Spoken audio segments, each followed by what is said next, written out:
மகரிஷி பிரம்மஸ்ரீ ராம்ஜி பரமஹம்ச சுவாமிகள். இவர் வெறும் ஜோதிடர் மட்டுமல்ல, ஆன்மீக உலகின் அடையாளம். தன் வாழ்நாளின் ஒவ்வொரு நிமிடத்தையும் இறை பணிக்கும் இல்லாதவர்களுக்கும் செலவு செய்பவர். உலக நன்மைக்காக ஸ்ரீமடம் என்ற ஒன்றை துவங்கி அதில் தினமும் வேள்விகளும் அன்னதானமும் செய்பவர். தாந்திரீக உலகின் சக்கரவர்த்தி. இவரிடம் ஜோதிடம் பார்க்காத பிரபலங்களே யாரும் இல்லை. இவர் செய்து தரும் விஷ்ணு மாயா பூஜைகளால் சரியாகாத பிரச்சனைகளே இல்லை. இணையம் எங்கும் இவர் முகம், தொலைக்காட்சிகளில் இவர் குரல். மகரிஷி அவர்களுக்கு, ஜோதிட உலகின் சக்கரவர்த்திக்கு எங்கள் வணக்கங்கள்.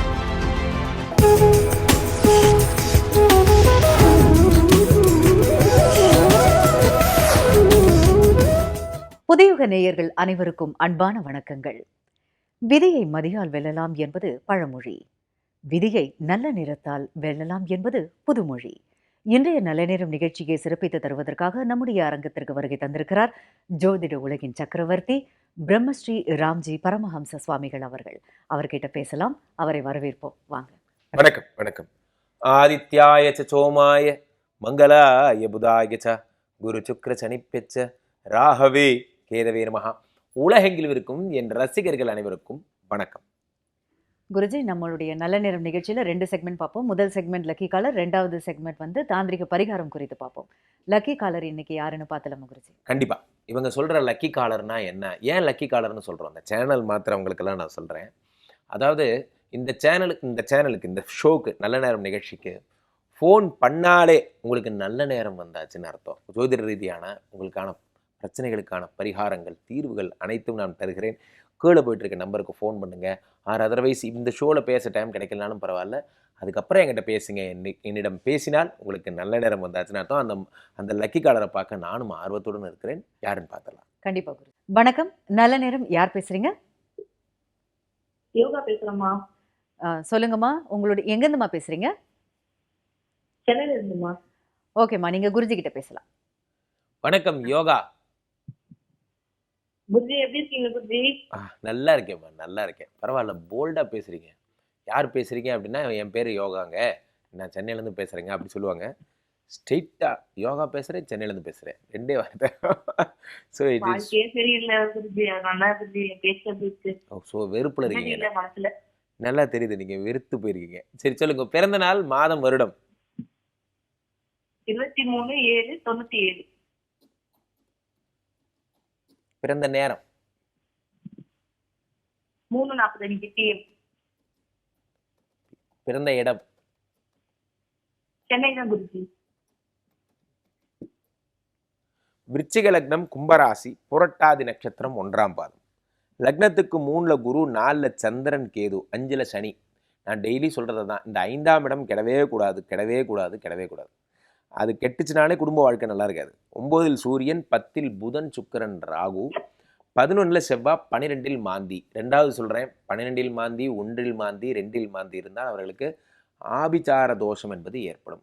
பூர்வ ஜென்ம சாபத்தால் மேரேஜ் லைஃப் நல்லா இருக்காது. சனி திசை 2029 வரைக்கும், அதில் செவ்வாய் புக்தி 2024 மே வரைக்கும். உங்களுக்கு திருமணம் வந்து எப்போனா ஒரு 2021 எண்டு அல்லது 2022 ஆயிருக்கும். கரெக்டா குருஜி? இந்த 12ல் மாந்தி அப்படி இப்படின்னு வந்ததுன்னா வந்து திருமண வாழ்க்கை நல்லா இருக்காதுன்னு சொல்றீங்க. மற்ற கிரகங்கள்லாம் இருக்கு, அதெல்லாம் ஹெல்ப் பண்ண மாட்டாங்களா? மாந்தி என்பது என்னன்னா, அவர்களுடைய பூர்வ ஜென்மத்தில் அவன் பண்ண சாபத்தினுடைய அடையாளம். இது வரக்கூடாத இடம் 12, 1, 2, 5, 5ஆம் இடம் கர்மஸ்தானம். அது மாதிரி 10 வரக்கூடாது. இது என்ன அப்படின்னா, இது வந்துச்சுன்னா எது எங்கே இருக்கோ அந்த இடம் கெட்டுப்படும். ஸோ 12ங்கிறது ஊழ்வினைங்கிறதுனால ரொம்ப ஸ்ட்ராங்காக இருக்கும். இவங்களுக்கு வேலை கிடைக்காது, கல்யாணம், எல்லாத்துலேயும் no no no no no no no போட்டுக்கணும். எல்லாத்துலேயும் ஆவரேஜ் போட்டுக்கணும். மற்ற கிரகங்கள் இருக்கிறது இருந்தாலுமே நீங்கள் பண்ண கர்மாவை உங்களால் நீங்கள் அதை சரி பண்ணாதான் சரி பண்ண முடியும். இவங்களுக்கு பாருங்கள், மேரேஜ் லைஃப் 0. அதானம்மா? ஆமா சுவாமி, அதே தான் இருக்கு. ஆமாம். கணவர் வந்து என்னென்னா அம்மா பிள்ளைன்னு சொல்லுவாங்கல்ல, அது மாதிரி அம்மாவுக்கு சப்போர்ட், டோட்டல் சப்போர்ட்டு, உங்களை இதை குறையாக நடத்துகிறார் இல்லையா? ஆமா சுவாமி, அப்படிதான் பண்ணிட்டு இருக்காரு. என் பேச்சு எதுவுமே கேட்கறது கிடையாது. அவங்க அம்மா பேச்சு கேட்டுட்டு பண்ணிட்டு இருக்காரு எல்லாமே. அம்மா பேச்சை கேட்குறது எப்பவுமே நல்லது தான்.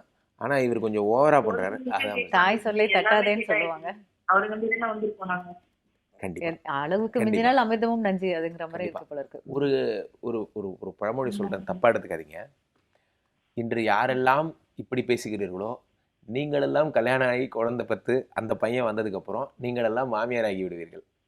உங்க மூடே டோட்டலா மாறிடும். நேத்து வந்தவ அவ பேசுறா அப்படிம்பீங்க. அது இப்ப இருக்கும்போது நீங்க நான் முக்கியமா நீ முக்கியமா பெண்கள் 2 மோட்ல. ஆனா ஆண்கள் கல்யாணம் பண்ணதுல இருந்து கடைசி வரைக்கும் உங்க 2 பேரையும் மேனேஜ் பண்ணணும். அதான் கஷ்டம். ஒண்ணும் இல்லம்மா, பிரச்சனை இல்ல. உங்க கணவருக்கு வந்து என்னன்னா, அவருக்கு ஏதோ ஒரு மாந்திரீகம் மாதிரி ஏதோ சம்திங் ஏதோ பண்ணியிருக்காங்க. அதனால அவர் வந்து டைவர்ட் ஆகுறாரு. ஓ! உங்களுக்கு என்ன சாமி பண்றது? உங்கள அவங்களுக்கு பிடிக்கல. அதனால ஏதோ பண்ணியிருக்காங்க. நீங்க ஸ்ரீமடத்துக்கு வாங்க. உங்க பேர் வச்சு ராசி நட்சத்திரம் வச்சு 48 நாள் ஹோமம் பண்ணி, உங்க 2 பேருக்கும் அந்த ஜக்ய மத்திய ஹோமம்னு பேரு. பேரு ஜக்ய மத்திய ஹோமம். கந்தர்வ ராஜாக்கு பண்றது. அது பண்ணும்போது என்ன ஆகும்னா 2 பேருக்கும் ஒருத்தருக்கு ஒருத்தர வஷ்யம் அதிகமாகும். ஒருத்தருக்கு ஒருத்தர் ரொம்ப பிரியம் அதிகமாகும். நான் பண்ணி தரேன் வாங்க. அழைப்புக்கு நன்றி. குருஜி, நம்மளுடைய செக்மெண்ட்டோட அடுத்த செக்மெண்ட்டா பார்க்கறது வந்து தாந்திரிக பரிகாரம். இப்போ இவங்க பேசுனாங்க. அதாவது திருமணத்துக்கு அப்புறம் இந்த மாதிரியான பிரச்சனைகள்லாம் வருது. அதாவது வீட்டுக்கு வீடு வாசற்படின்னு நம்ம சொல்லுவோம். இருந்தாலுமே வந்து பிரச்சனைகள் தாங்க முடியாத அளவு போச்சுன்னா எப்படி குருஜி? அதுக்கான பரிகாரங்கள் ஏதாவது இருக்கா? இதுக்கு பரிகாரங்கள் தாராளமா இருக்கு. இது என்ன பண்ணும்னா, கணவர் மனைவி ஒற்றுமையா இருக்க முதல்ல வீட்ல வந்து இந்த ராமாயணம் கேட்கிற பழக்கம் அப்படிங்கிறத நம்ம டோட்டலாவே விட்டுட்டோம். அது கிஷ்கிந்தா காண்டம், சுந்தர காண்டம் அது மாதிரிலாம் வரும். அது யுத்த காண்டம், ஆரண்ய காண்டம் அது மாதிரிலாம். அதில் இது சுந்தர காண்டம்னு சொல்லக்கூடியது தான் வந்து சுந்தரர்னா அனுமான்.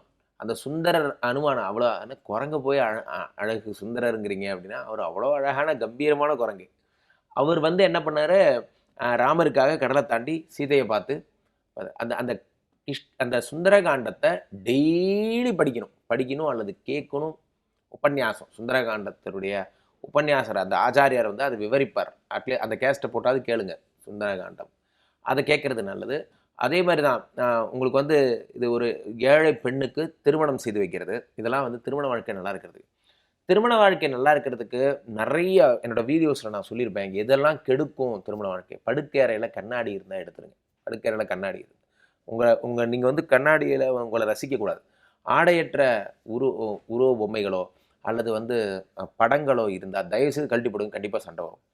கிருஷ்ணர் வந்து உங்களுக்கு அர்ஜுனனுக்கு உபதேசம் பண்ணுற மாதிரியான பொம்மை இருக்கும் எல்லார் வீட்டில், நிறைய பேர் வீட்டில். அது நல்ல பொம்மை கிடையாது. இது எடுத்துருங்க. இது ஹோம் ஸ்வீட் ஹோம். இது யுத்தகலம் கிடையாது. ஸோ இதெல்லாம் இருந்தால் டைவர்ஸ் வர்றதுக்கான இது வந்து அதிகமாக இருக்கும். டைவர்ஸ் வராமல் இருக்கும்னா என்ன, சந்தோஷி மாதான்னு பேர். அந்த சந்தோஷி மாதாவை வீட்டில் வச்சு வழிபட்டுக்கிட்டே இருக்கணும். ஜக்ய மத்திய ஹோமம்னு பேர். அது தெரிஞ்சவா நீங்கள் பண்ணுங்க, இல்லைன்னா என்கிட்ட கேட்டு பண்ணுங்க. தில ஹோமம் ஒன்று பண்ணிவிட்டு ஜக்ய மத்திய ஹோமம் ஒன்று பண்ணிங்கன்னா ஆட்டோமேட்டிக்காக ஹஸ்பண்ட் அண்ட் ஒய்ஃப்குள்ளே அட்ராக்ஷன் வந்துடும். தில ஹோமம் எதுக்குன்னா எள்ளு மட்டுமே போட்டு பண்ணுறது தான் தில ஹோமம். உங்களுடைய பூர்வ ஜென்ம சாபங்களை கிளியர் பண்ணிடும். ஜக்ய மத்திய ஹோம்னா கந்தர்வ ராஜா வந்து உங்கள் 2 பேருக்கும் ஒரு அட்ராக்ஷனை க்ரியேட் பண்ணுவார். ஸோ அந்த ஜக்ய மத்திய ஹோமெல்லாம் பண்ணுறதுக்கு கொஞ்சம் படிச்சிருக்கணும், அறிவெல்லாம் வேணும். ஸோ அதனால் நீங்கள் ஸ்ரீமடத்துக்கு வந்து என்னை பார்த்தீங்கன்னா நான் உங்களுக்கு பண்ணித்தரேன். உங்களுடைய விளக்கங்கள்லாம் மிக அருமையாக இருந்தது குருஜி. பகிர்ந்து கொண்டமைக்கு மிக்க நன்றி. ரொம்ப நன்றி. நல்லா புரிஞ்சுக்கங்க. இப்போ டைவர்ஸ் பண்ணுறது ஒரு ஃபேஷன் ஆயிடுச்சு. இந்த ஷோவில் நான் வந்து வெறும் ஜோதிடம் மட்டும் சொல்லலை, நிறைய நல்லது சொல்லுவேன். அதாவது ஒன்று புரிஞ்சுங்க, டைவர்ஸ் பண்ணால் யாரும் மதிக்க மாட்டாங்க. அதை தயவுசெய்து புரிஞ்சுக்கோங்க, மனதில் வச்சுக்கொள்ளுங்க. நான் என்ன பண்ணுறது, என் ஹஸ்பண்ட் அண்ட் ஒய்ஃப் அண்டர்ஸ்டாண்டிங் இல்லையே. அண்டர்ஸ்டாண்டிங் வர்றதுக்கு என்ன பண்ணுங்கிறது தான் நீங்கள் யோசிக்கணுமே தவிர. அதனால் நீங்கள் வந்தீங்கன்னா உங்களுக்கு நான் தாந்திரிக முறையில் சப்போர்ட் பண்ணி, உங்கள் மனைவி உங்களை வெறுக்கிறாங்க, அவங்க உங்களை விரும்புகிற மாதிரி அவங்க மனசுக்குள்ளே போய் உங்களை பற்றி சொல்கிறதுக்கு தான் விஷ்ணுமாயா இருக்கார். விஷ்ணுமாயா எதுக்கு இருக்காருன்னா, உங்கள் பெருமையை அவங்கள்ட்டையும் அவங்க பெருமையை உங்கள்கிட்டையும் சொல்லி 2 பேரையும் சேர்த்து வச்சு சந்தோஷமாக பார்க்கறது தான் சுவாமியோட வேலை. அதுக்கான தூதுவர்கள் தான் நாங்கள்லாம். எங்களுக்கு வாய்ப்பு கொடுங்க. நேராக வாங்க. கணவன் மனைவி அண்டர்ஸ்டாண்டிங் இல்லாதவங்கெல்லாம் நான் சரி செய்கிறேன். நல்ல நேரம் நிகழ்ச்சி இத்துடன் நிறைவடைந்தது. மீண்டும் சந்திப்போம். நன்றி, வணக்கம்.